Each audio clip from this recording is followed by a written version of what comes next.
There is a moment almost every working person has experienced at least once. You find out someone just got promoted, and your first reaction is not congratulations, it's how. You know this person. You have worked alongside them. You've watched them miss deadlines, take credit for group efforts, and disappear during the hard quarters. And yet, there they are. New title, new salary, and you are still sitting in the same chair, doing the same work, waiting for someone to notice. That moment is not jealousy. It is the first time the real system reveals itself to you. And most people misread it completely. They think if they just work harder, stay later, document better, the right people will eventually see them. They won't. Not because you aren't talented, but because talent was never the primary currency. Every company you will ever work for runs on two sets of rules. The first set is what they gave you on day one. The job description, the performance rubric, the mission statement on the wall. That first rulebook is real. It just isn't the one that determines your career. The second set is never written down, never discussed in onboarding, but it runs constantly, through every promotion decision, every layoff, every meeting. And the people who understand that second rulebook are the ones you keep watching move past you. Here are 10 rules from the handbook nobody gave you. If this kind of content is useful to you, subscribe right now. We go deep here every single week. Now let's get into it. Rule 1. Hard work without visibility is just free labor. Aaron spends 3 months quietly rebuilding his company's internal reporting system, automating processes, fixing broken workflows, saving the team hundreds of hours. His manager knows. The company benefits.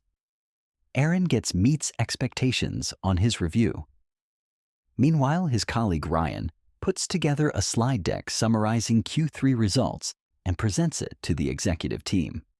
Mostly information that already existed. But Ryan stood in a room full of senior leaders and spoke confidently for 40 minutes. 2 weeks later, Ryan is in the promotion announcement. Aaron built infrastructure. Infrastructure disappears into the background. It becomes assumed. And the moment something becomes assumed, the person who built it becomes invisible. Ryan didn't do more important work. Ryan did more visible work.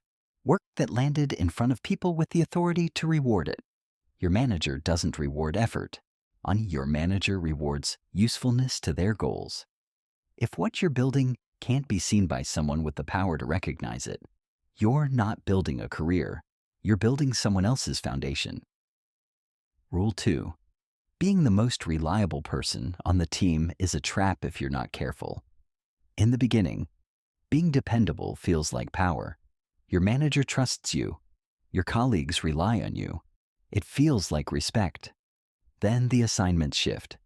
The project that lost its lead goes to you. The client account nobody wants goes to you. The initiative 3 months behind because leadership approved it without a plan goes to you. And every time it arrives with the same sentence, "We're giving this to you because you're the one we trust." That sentence feels like a compliment. It is actually a staffing strategy. The moment an organization maps you as someone who absorbs chaos without escalating, they will keep feeding you chaos, not to develop you, because they found a pressure valve that works, and pressure valves don't get promoted. They get used. Nobody checks on you when the fourth impossible project lands on your desk. They check on the project, because you always figure it out. Reliability is only a career asset when it's paired with visibility and boundaries. Without those two things, it's just a slow, quiet form of exploitation. Rule 3. The person who presents the work becomes the person who did the work. You spend 6 weeks building something real, a strategy, a campaign, a system. You hand it to your manager for review. They take it into the executive meeting. They walk out to applause. Your name is not said once. 3 months later, someone asks who spearheaded that initiative. Without hesitation, your manager says their own name. Not because they're a villain, because in every room that mattered, They were the ones standing next to the work, and proximity becomes ownership faster than you think. Work does not speak for itself. It never has. Work is silent. It needs a voice. And if you're not providing that voice, if you're not in the room connecting your name to what you built, someone else will. Naturally, because they were there and you weren't. Visibility is not vanity. Visibility is survival. Rule 4. Promotions don't go to the best performer. They go to the safest political choice. Vanessa's numbers are exceptional. She challenges assumptions, asks hard questions, pushes back on leadership when something doesn't add up. And she is not aggressive. She is just honest and confident. Brian's work is solid, but unremarkable. He agrees in meetings, never escalates, and makes his manager's job easier every single day. Brian gets the promotion. Not sometimes. Routinely. And Vanessa gets told she needs to work on her executive presence. A phrase that usually means, stop making us think so hard. Leadership doesn't promote people who perform best. Leadership promotes people who threaten least. They want someone predictable, someone they can steer, someone who makes managing upward easier, not harder. Vanessa wasn't passed over for being too good. She was passed over for being too independent. Those are two completely different problems with two completely different solutions. Rule 5. Your reputation is being written in rooms you'll never enter. Not your performance is not just what you do. It's what gets said about you when you're not there. And those conversations are happening right now. One sentence from the right person can define your next 2 years. She's great with execution, but not really a strategic thinker. 6 words. That label doesn't need to be true. It just needs to be repeated by someone people trust. You'll never be told it was said. You'll just notice the high visibility projects stop coming your way. The planning conversations you used to be part of suddenly stop including you. And because nobody told you about the label, you'll assume the problem is your output. So you'll work harder, trying to prove something to a room that already made its decision. The solution is not more effort, and the solution is building relationships with people in those rooms before those conversations happen, so that when your name comes up, someone already knows you and speaks first. If you're watching this and thinking, I have seen every single one of these play out, share this video with someone who needs to hear it. And if you haven't subscribed yet, do it now. New content every week. Rule 6. HR is not your advocate. HR is the company's legal department with a friendly face. The HR team is warm. They have an open door policy. They talk about psychological safety and employee well-being. And then you bring a real problem to them. You walk in expecting an ally. You get process, forms, documentation requests, language that sounds supportive but commits to nothing, and somewhere in the background, a conversation you're not part of, where the primary question is not, was this person harmed, but is the company exposed? This is not a broken HR department. This is HR functioning exactly as designed. It exists to manage risk on behalf of the organization. When your interests align with the company's interests, HR will help you. When they don't, you'll meet the system for what it actually is. Go in with clear eyes, document everything.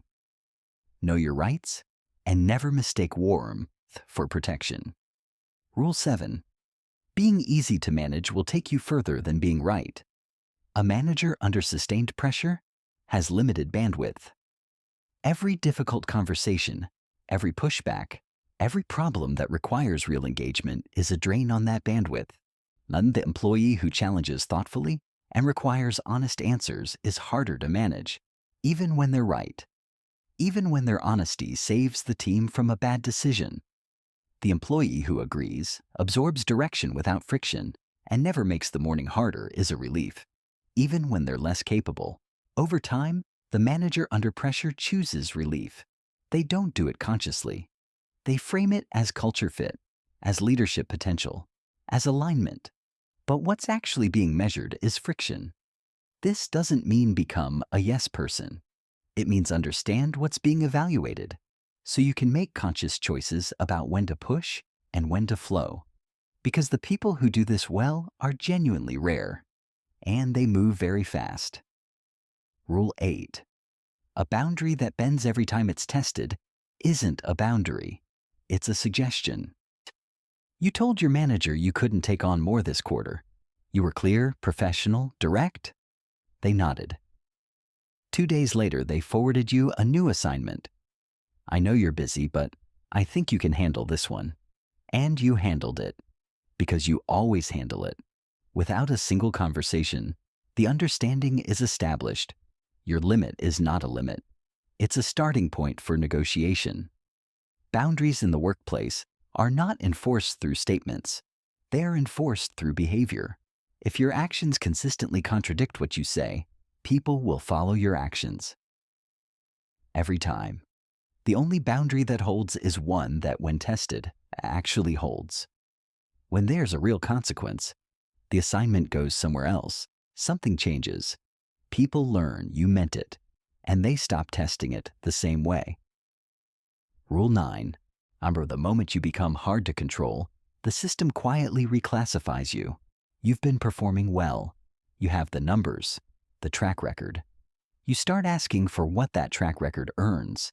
A clearer path forward, credit on a project, input on a decision that affects your work, reasonable things, earned things. Then something shifts. Nobody sits you down. Nobody writes you up. But your manager's replies get shorter. High visibility projects go to other people. You stop getting looped into planning conversations. Feedback becomes vague in a way it never was before. You're not doing anything wrong. You're doing something uncomfortable. You're becoming an employee with expectations, someone who requires real answers and accountability in return for your contribution. You're becoming harder to steer. The system doesn't punish that directly. It just quietly moves you from one category to another. High potential becomes needs development. If you ask why, you'll get a developmental answer. Executive presence, reading the room, stakeholder management. It will sound like feedback. Ask yourself one question. Does following this advice make me more effective? Or does it just make me quieter and easier to handle? Rule 10. The greatest advantage you'll ever have is seeing the real system clearly before it finishes using you. Everything we talked about today runs whether you see it or not. The visibility gap is functioning right now. The reliability trap is springing in organizations everywhere. Reputations are being written in rooms people will never enter. None of that stops because you're talented. Naimi, the system doesn't care about your effort. It cares about its own continuity. But here's what shifts when you finally see it clearly. You stop confusing praise for protection. You stop pouring everything into invisible work. You stop performing harder when the problem was never performance. You start playing the actual game, not cynically, not manipulatively, but strategically, with full information, with your eyes open. The people who move through organizations with what looks like effortless momentum are not luckier than you. They are not necessarily more talented. In most cases, they are just reading a different rulebook, the one that was never handed to you. Now you have it. And once you see the real room you're standing in, not the one they described during orientation, but the one that was always running underneath, you become someone the system cannot fully predict. And in a system built on predictability, that is the closest thing to real power most employees will ever hold. Drop a comment below and tell me which rule you wish someone had told you earlier. I read every single one. If you're new here, subscribe. This is what we do. Career, money, systems, strategy. I'll see you in the next one.